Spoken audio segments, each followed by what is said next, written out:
The year is 26 AD. The place, a small village called Bethlehem in Judea. There's a young woman there who's heavily pregnant and about to give birth. Her name is Mary. She and her husband, Joseph, are getting ready for the arrival of their first child, a son. They didn't know that God himself was about to enter the world through their child. Mary had a cousin named Elizabeth, who was also pregnant with a son. Elizabeth's baby would be named John.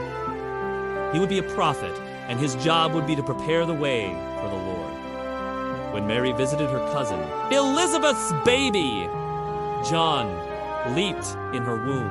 And when Elizabeth saw Mary, she said, "You are the most blessed of all women, and the baby in your womb is the most blessed of all men." Then Mary did something crazy.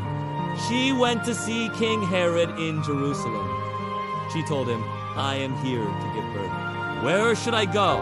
What preparations should I make?" But as soon as Herod heard the words baby boy, his mind went to the prophecy he'd heard from the Magi. "A star will appear in the east, and when they see it, the kings of the east will come to Jerusalem to worship him."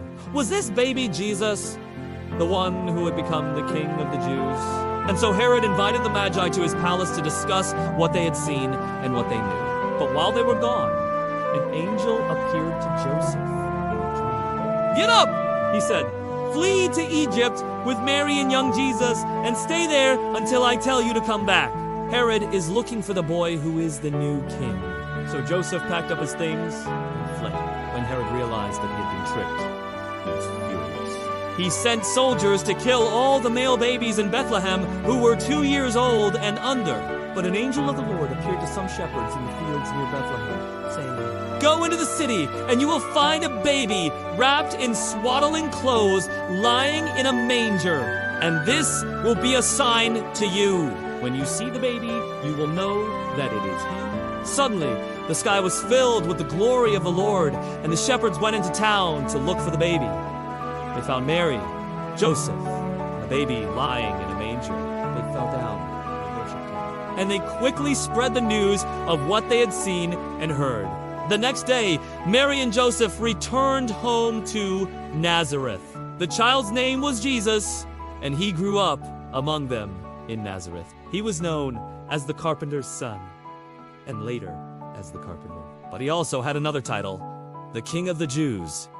He was born a king, but he didn't look or behave like any other king. In fact, when you meet him, you might not even realize that he's the King of Kings and the Lord of Lords. But if you have eyes to see and ears to hear, you will recognize him. And when you do, you will bow before him and worship him, because he alone is worthy to be praised. For he is the Savior of the world, the hope of the nations, and the light of the world. Amen.